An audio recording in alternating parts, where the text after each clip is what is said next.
쉽지 않아요. 그런데 어려서 받은 그 상처가 언제까지 가요?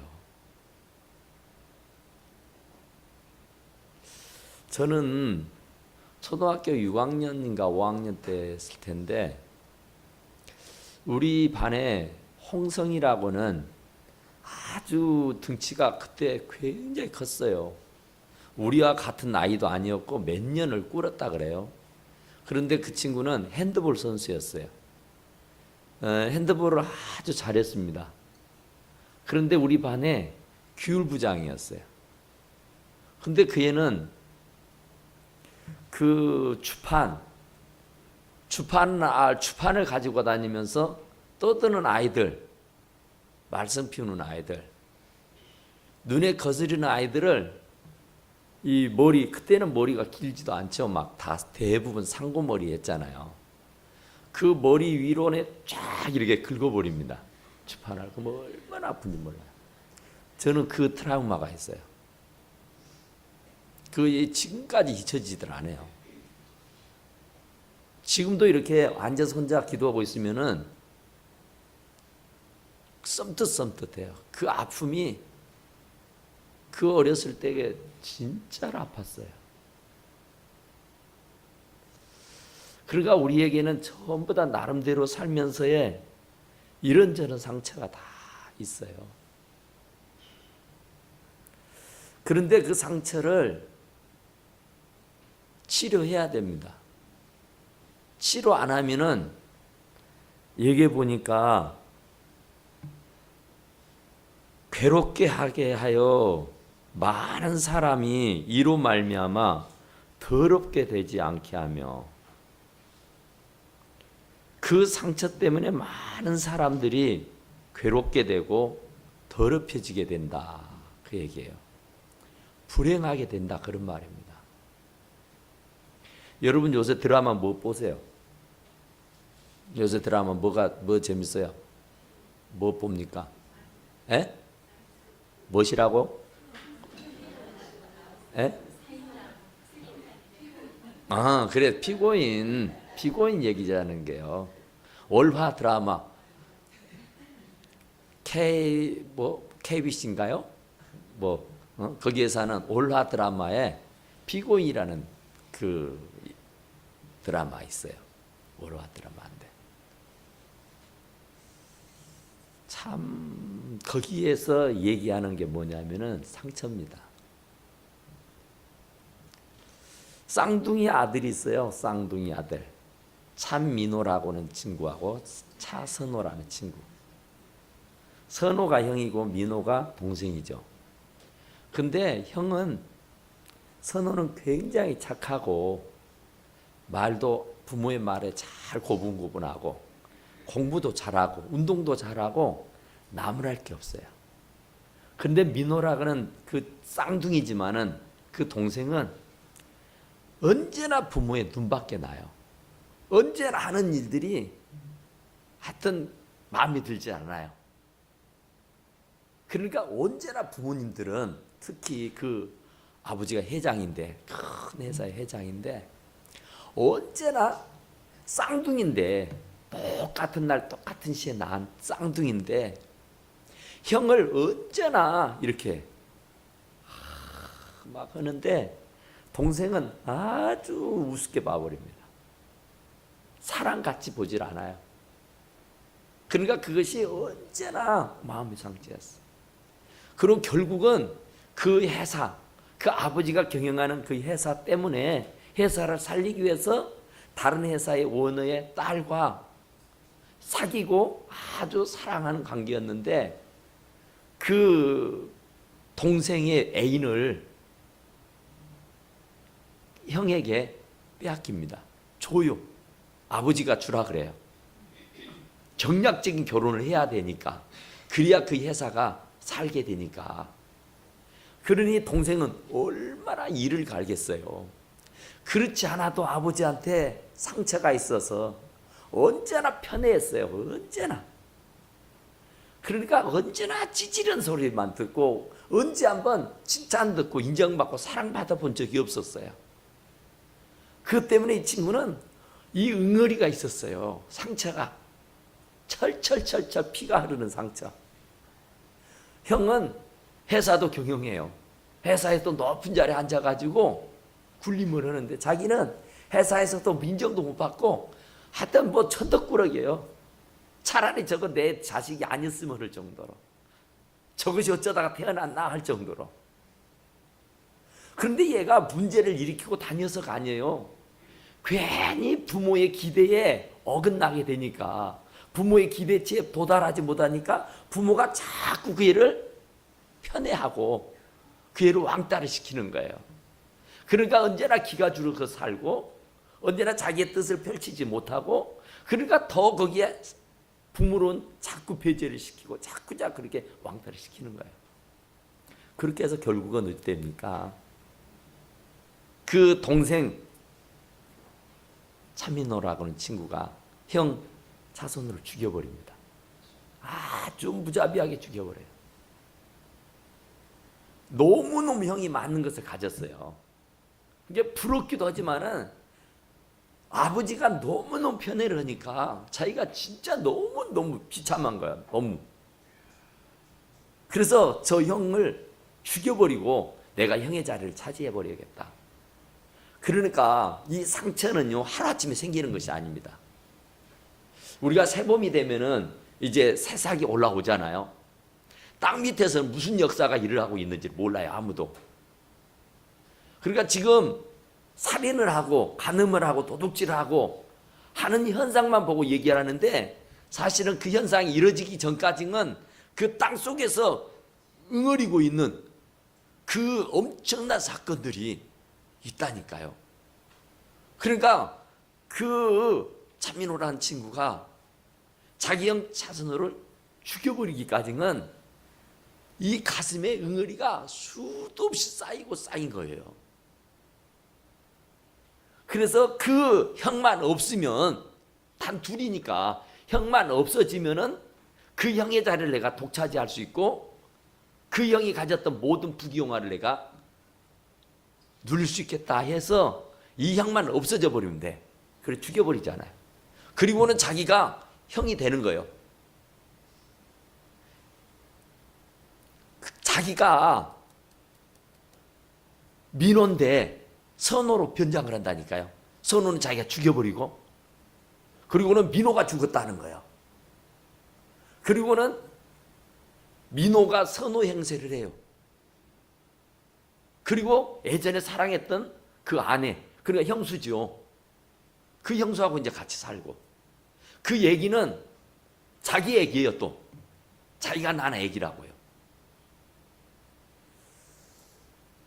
그런데 이미 그 부인은 자기가 옛날에 결혼하기 전에 사랑했던 이는 분명하지만 그는 이미 정략적으로 결혼해서 형의 부인이요, 형수요. 그런데 그 형을 죽여버려요. 그런데 그 부인은 금방 알죠. 아무리 쌍둥이라 해도 자기가 몸을 섞고 살았던 형을 모르겠어요. 자기 남편을 금세 알죠. 그런데 옛날 그 결혼하기 전에 그 사랑이 있었기 때문에 그 애기까지 난 적이, 애기도 사실은 그 형의 애기가 아니라 그 당신의 애기예요. 그렇게 해서 결국은 그 상처가 얼마나 깊었는가, 얼마나 깊었으면 자기의 형을 죽여버릴 수 있을까. 그것도 비참한. 그런데 이 아버지는 끝까지 그 아들을 선호가 아니고 민호라는 것을 압니다.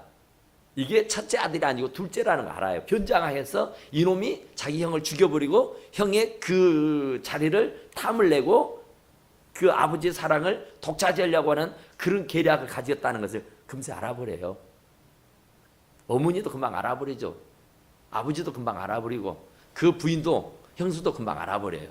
그런데 자기만 아주 철저하게 아무도 모르리라고 착각을 하면서 형세를 하는 거예요. 그런데 결국은 아버지입니다, 아버지. 그 모든 상처가 어디에서 오냐면은 그 쓴뿌리가 아버지의 편협이에요. 편애에서 오는 겁니다. 그런데 그렇게 됐는데 결국은 회사가 제대로 굴러가지 않아요. 그럼 문제가 터지게 됐어요. 그런데 그 회사의 모든 그 잘못된 일들을 이 아들에게 다 씌워버립니다. 그런데 그 아들이 생각할 때는 뭐라고 한지 아세요?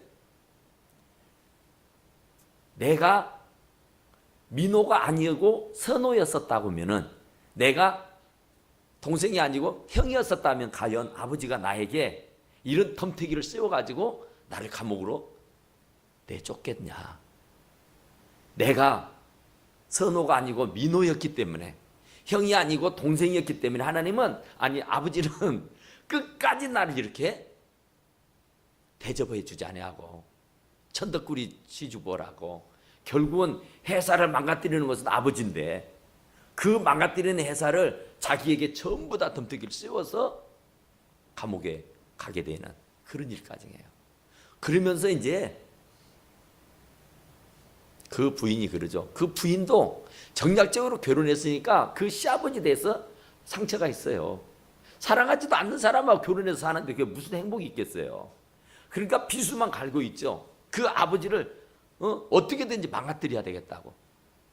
그러니까 그 부인도, 그 며느리도 상처투성이요. 사랑하지도 않는 사람하고 정략적으로 결혼을 해서 사느니까. 사랑하는 사람의 애기도 아니고 그 자기 남편의 애기도 아니고 동생의 애기를 낳아서 기르는 그 부인의 마음. 그렇게 해서 결국은 그 부인이, 형수죠. 그 형수가 아버지하고 인연을 끊으라 그래요.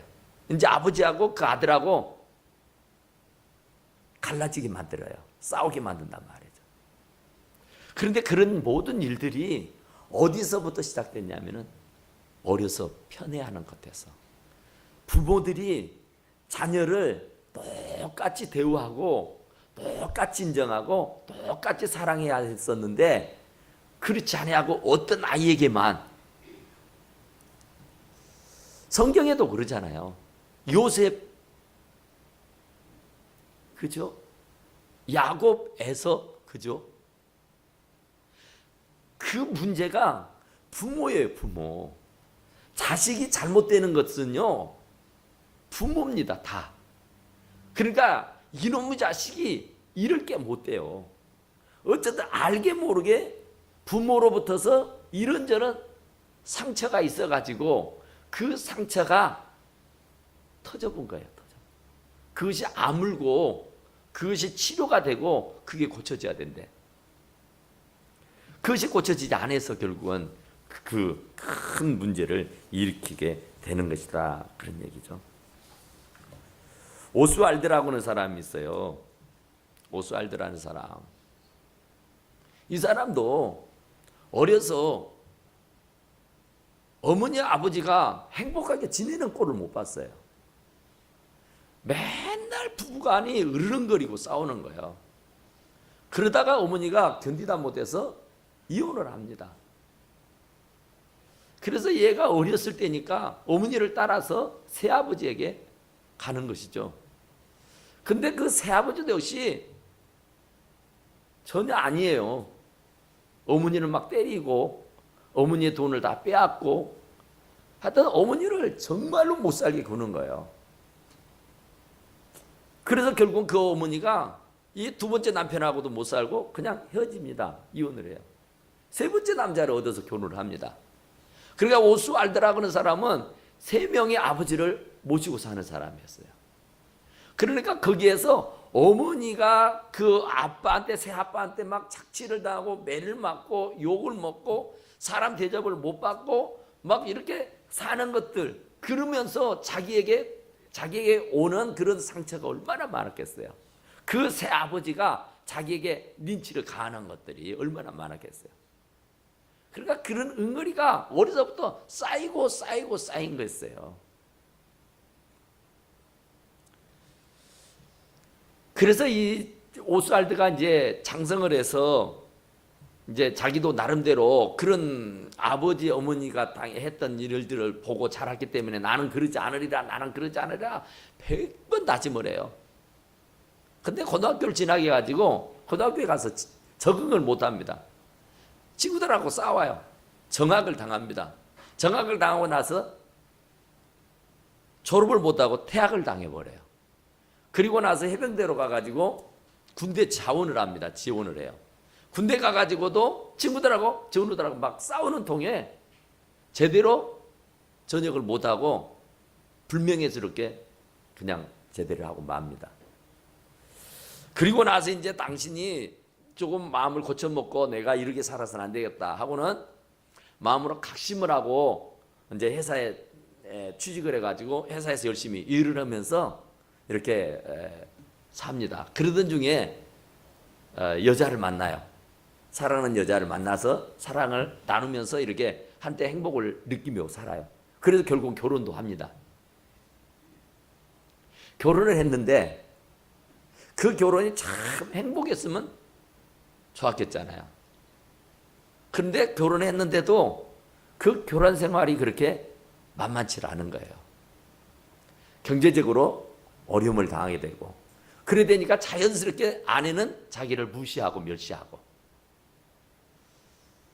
그러면서 이제 그 어렸을 때 그 받았던 상처가 이 아내로부터 다시 도지게 되는 겁니다. 그러니까 그런 트라우마가 생기는 거예요. 회사에서도 또 뭐 칭찬 듣겠어요. 인정받겠어요. 그러니까 어떻게 좀 잘 살아보려고 했는데 세상이 자기 편이 안 되는 거예요. 만만치 않은 거예요. 다 자기를 막 이렇게 배격하는 거예요. 그러다가 결국은 어찌 돼요? 정말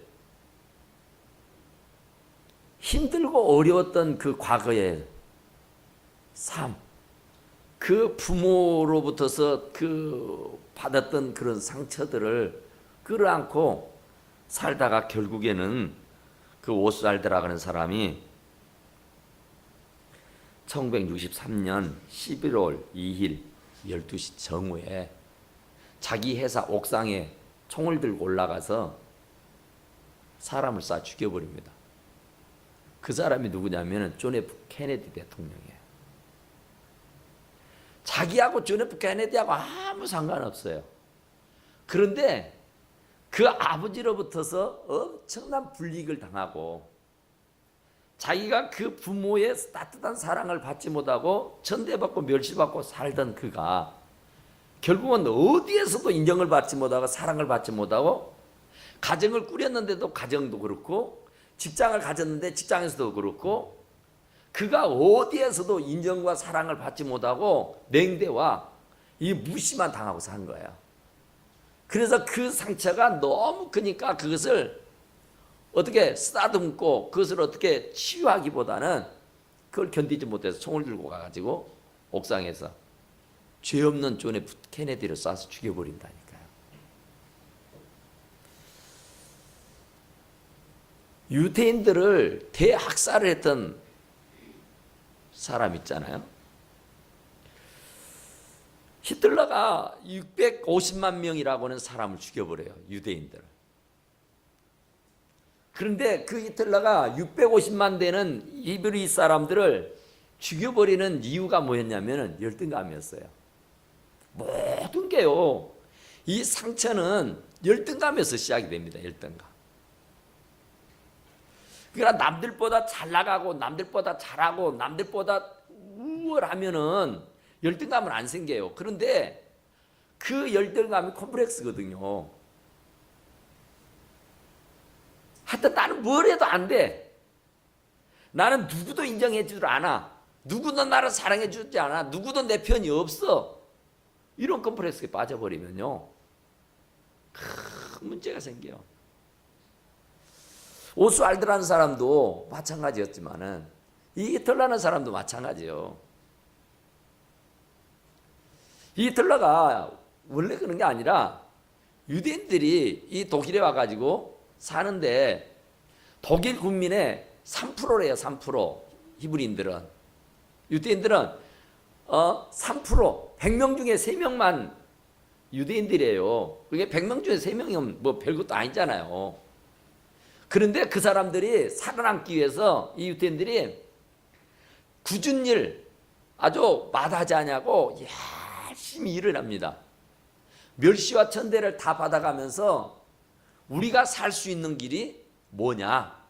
우리는 죽도록 일해서 돈 벌어야 된다. 돈 벌어. 돈이 있어야 사람들이 멸시하지 않고 돈이 있어야 사람들에게 천덕꾸러기 되지 않는다.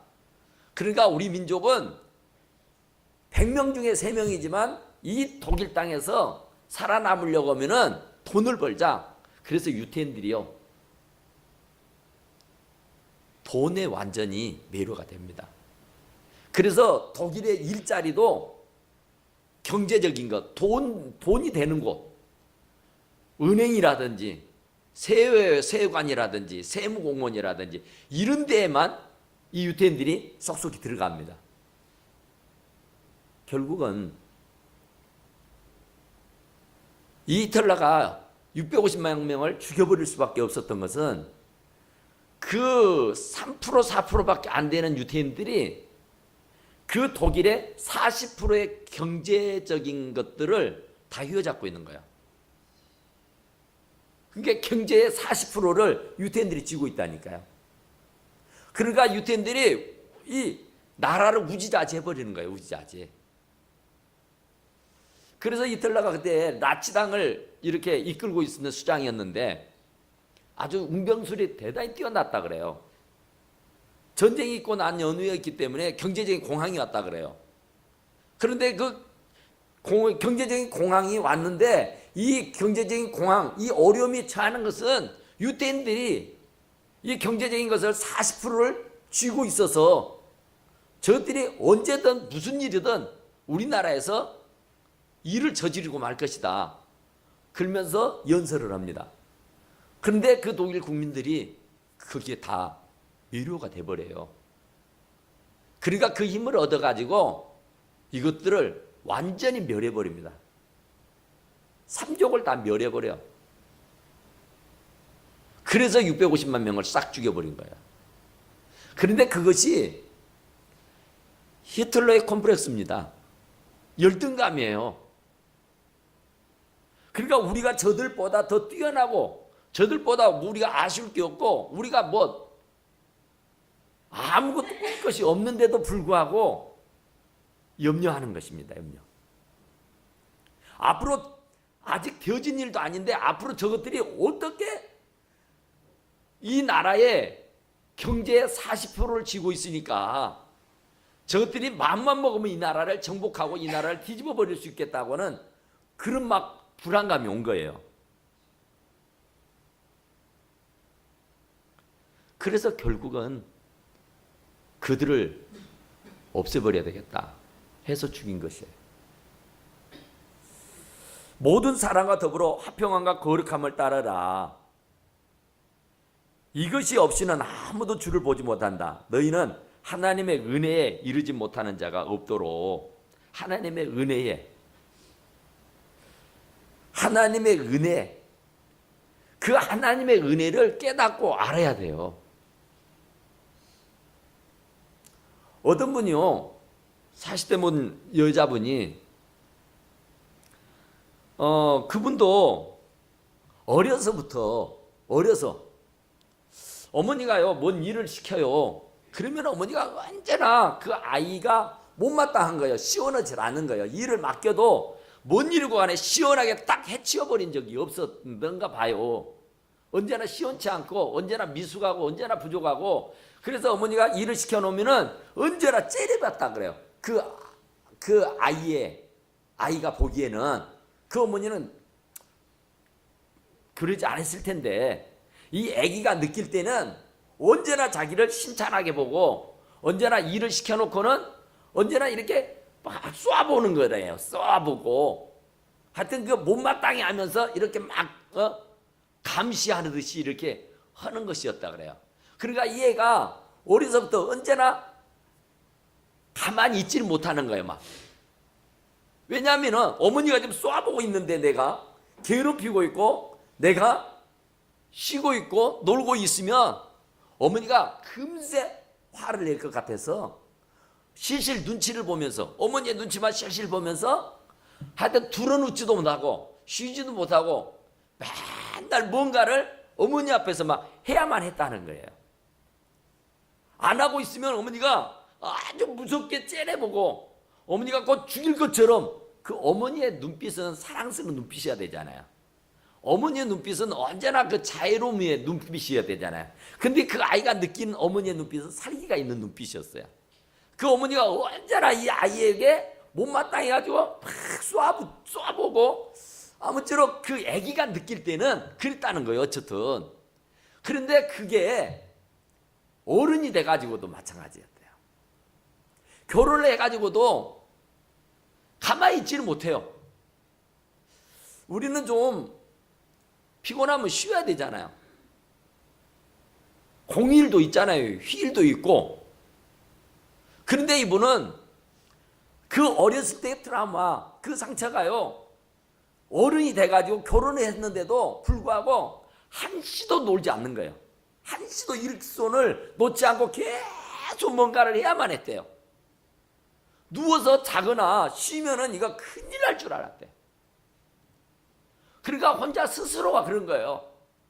그 어머니가 그 째려보는 눈, 살기 있는 눈으로 그 어린아이를 째려보던 그 눈빛이 언제나 이 사람에게는 그 부담으로 온 거예요.